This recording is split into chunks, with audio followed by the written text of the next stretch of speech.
In a nation built on a foundation of the rule of law, what happens when the highest court in the land seems to operate above it? From the Melville Fuller's laissez-faire, anything goes for business views in the Gilded Age, to Clarence Thomas's lavish yacht trips to Indonesia in the modern age. Gilded Age 2.0. Some questions echo across centuries. Meet Melville Weston Fuller, Chief Justice from 1888-1910. The man who helped to immortalize the phrase, the Lochner era, a Supreme Court era where corporations and monopolies slept well and working-class dreams were crushed before they even clocked in. Under Fuller, the court gave us the crushing hug of segregation in Plessy versus Ferguson. Oh, you'd like to ride this train? No problem. You just have to sit over there, but don't get too comfortable. The same court thought that limiting bakers to just 10-hour days was government overreach. Really? Was protecting the lungs of bakers inhaling flour dust for hours overreach? Fuller also penned the opinion in United States v. Knight Company, deciding that a sugar trust controlling over 90% of the industry was just innocent manufacturing, totally harmless. Monopoly? What monopoly? But don't get too cozy organizing a strike. In Debs v. United States, Fuller's crew declared a railway strike illegal under the Sherman Antitrust Act, because apparently unions restrain trade more than corporate monopolies do. Logic, brought to you by the Supreme Court. Now, you might think this is dusty history, an era when men in wool suits cozied up to railroad barons. Surely we've evolved, right? Well, let's fast forward to 2023. Justice Clarence Thomas, who, according to reports, spent 2 decades enjoying luxury gifts from billionaire Harlan Crow. Private jet? Check. Super yacht? Check. Chef, staff, and Indonesia? Why not? The price tag? Over $500,000, if he had paid for it. He didn't. And Crow's generosity didn't stop there. He even bought Justice Thomas's mother's house. All out of friendship, of course. Nothing says buddy like a real estate deal. Oh, and if you were wondering about impartiality, Thomas's wife, Ginny, was texting the White House about reversing the election. But wait, it's not just Thomas. Justice Samuel Alito also enjoyed a luxury fishing trip in Alaska with billionaire Paul Singer. Singer's hedge fund later pocketed $2.4 billion in a Supreme Court win, with Alito voting in his favor. Fishing for salmon, catching billions. Poetic, isn't it? Supreme Court scandal isn't new. Taney's court gave us the Dred Scott decision, the infamous decision that called the anti-slavery movement Northern aggression. That decision lit the fuse for the Civil War. Sometimes the past doesn't bother whispering, it shouts. Today, justices are bound by a recusal statute and a judicial conduct code. Except, funny thing, the highest judges aren't technically bound by it. They consult it. Think of it as the honor system for a branch of government that can overrule Congress. Kind of like letting a drug company run its own safety tests. Surely they'd tell us if something's wrong, right? So, from Fuller's Gilded Age court to today's billionaire fishing buddies, the questions remain. Who watches the watchers? Who judges the judges? And in the highest court of the land, does justice still wear a blindfold or just designer shades? Enter Chief Justice John Roberts, the man at the helm of America's highest court.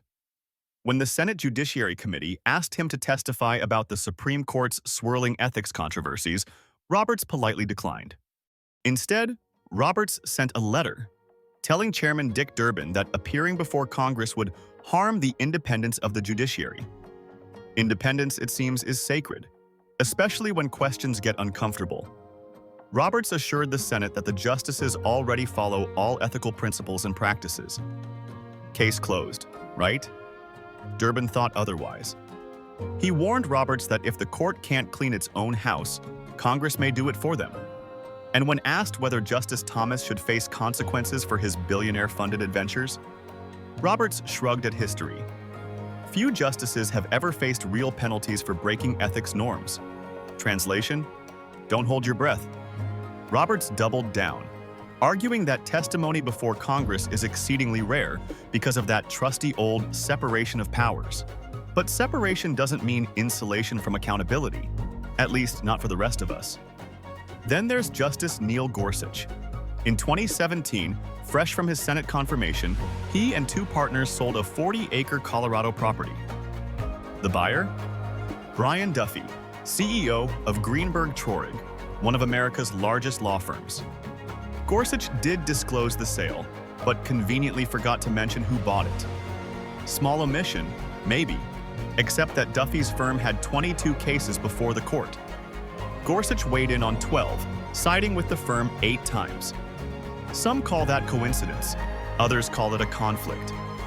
One big win for Duffy's firm?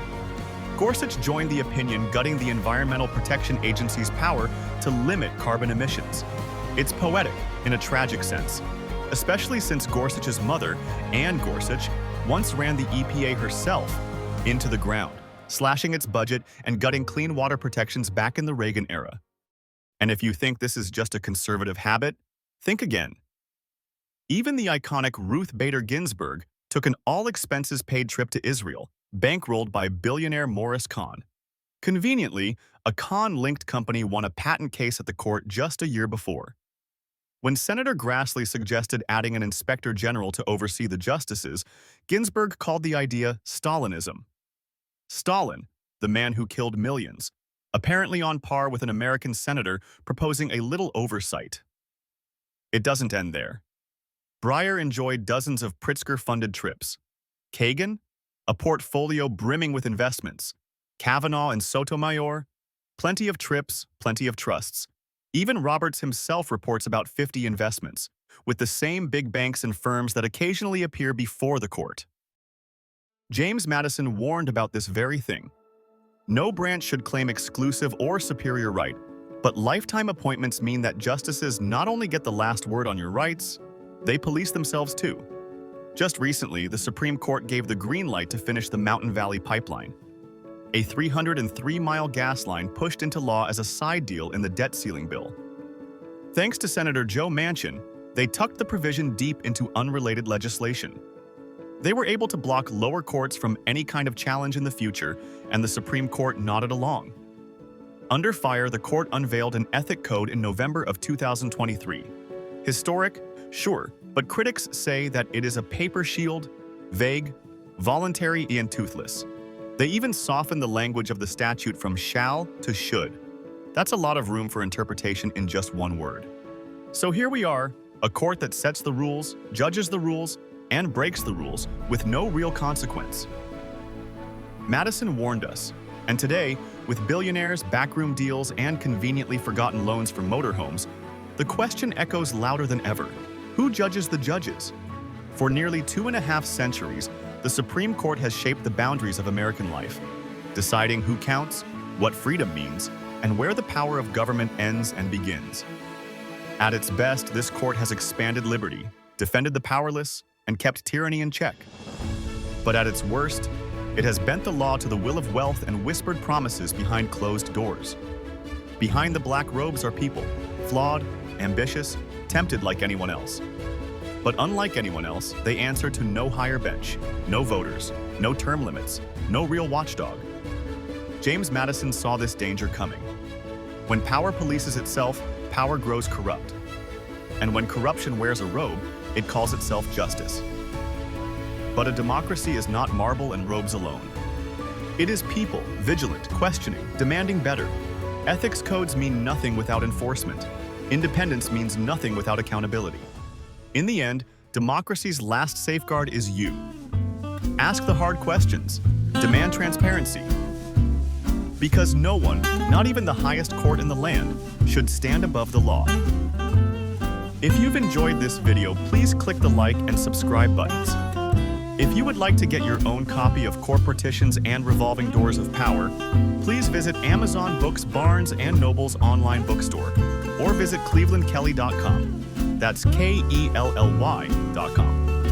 Please keep an eye out for the next episode of Corporticians and Revolving Doors of Power. This will begin Chapter 4 in the book going over the Electoral College. Thanks for watching and your time. Have a good one.